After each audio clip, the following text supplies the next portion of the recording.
we're going to be in the area of, well, everybody is welcome. A lot of times this results because you've started out with your business, and I think a lot of business owners and entrepreneurs just fall into this trap so quickly because you simply just want to take any and all business that comes to you. Whether it's for financial reasons, you want to make more money, or because you're so honored and pleased that somebody would come and want to work with you that you just say yes to everything. And it's very easy to do, but what we're saying today is that is full of problems. And if you've been doing this for a while, and if you're listening to this webinar, you're probably conscious that it has resulted in some issues, and you're even now maybe considering how you can step aside from those problems and improve things in your business. And one of the reasons that this is such a problem is, I mean, you can see it in the image we have here, is that you just get this crowd of people and everybody has completely different needs, and you're pulled in 100 different directions.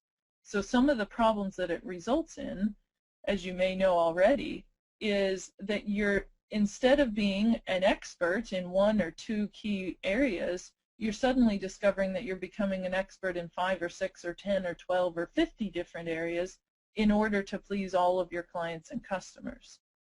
And this causes a big problem for delivery, and then you discover that you're not delivering what you should to your clients and customers, and then they get frustrated, you might lose some business, and it just spirals down the way. So what we're encouraging you to do is just mull that over. You probably already know the truth of it, and start thinking about the benefits that could come to you if you're going to niche or specialize or focus. Now, when we talk about, when I say universalism, so again, the kind of come one, come all thing, one of the problems that comes from is it causes difficulties for your marketing.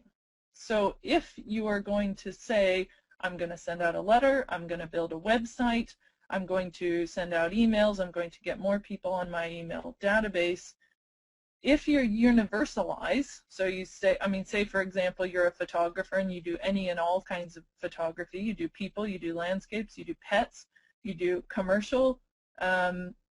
When you're building a website, for example, you're going to have all of those areas. Well, here's our landscapes, here's our people, here's our pets, here's our whatever it is, hotels. It just keeps going and going.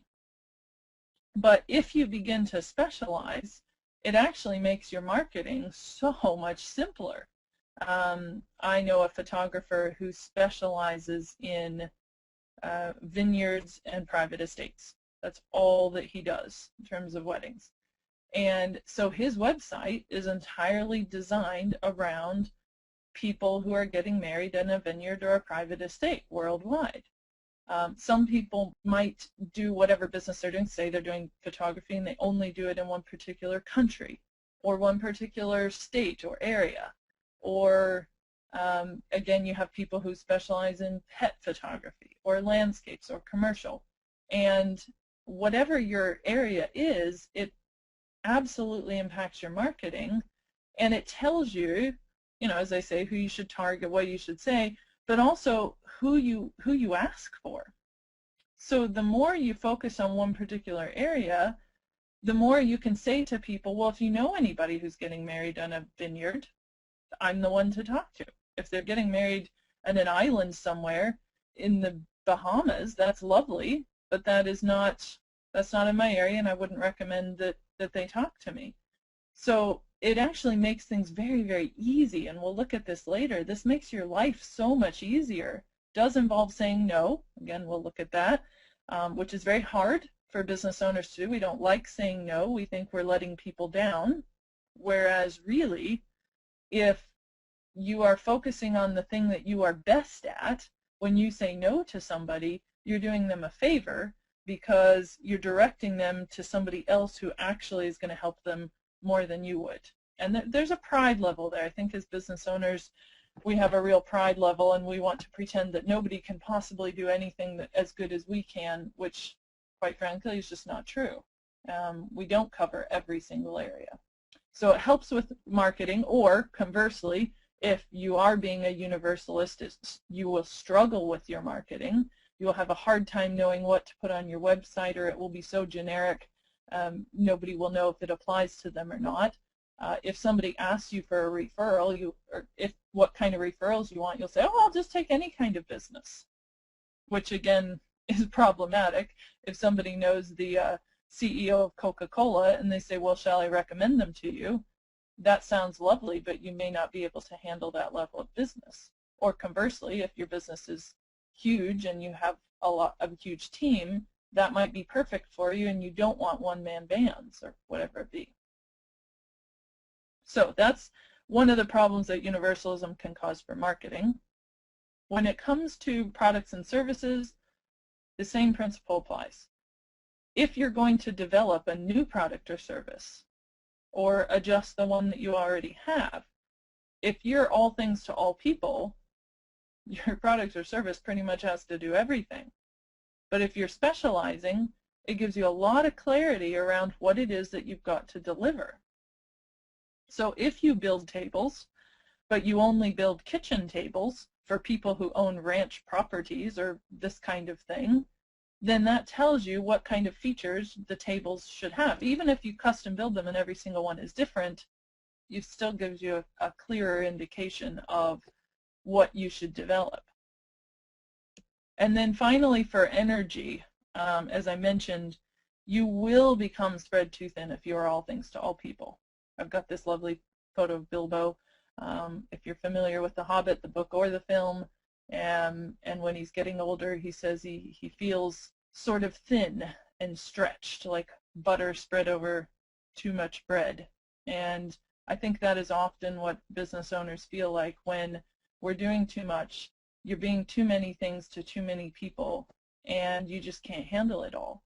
So it's great to be able to niche and specialize and focus, because it focuses your good energy on the things that you are excellent at to other things. So if you're going to find and create them, here's a few thoughts on how to do that. Now, number one, obviously, we've mentioned this already, do your research. So look at what you've got and look at what you could potentially have. You could even grab pen and paper or your phone or whatever just now and start listing out 4 or 5 things that you think, well, I really like this kind of work, or this product or service we offer is my favorite. It's the one I like the most. It's the one I really enjoy. And maybe even break it out further. You know, back to our website guys. If they don't like designing websites as much as some of their other products, are there elements of website design that they do like and elements that they don't? So just start with the big picture and then break it down further and further and further.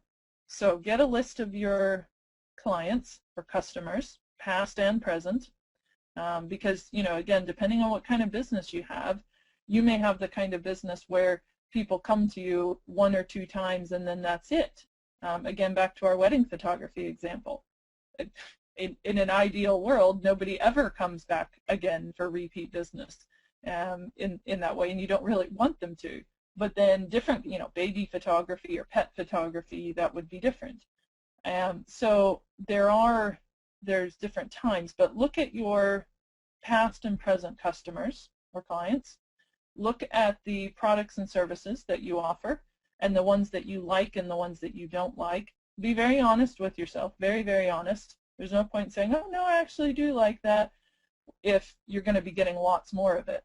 You want to be ready for that.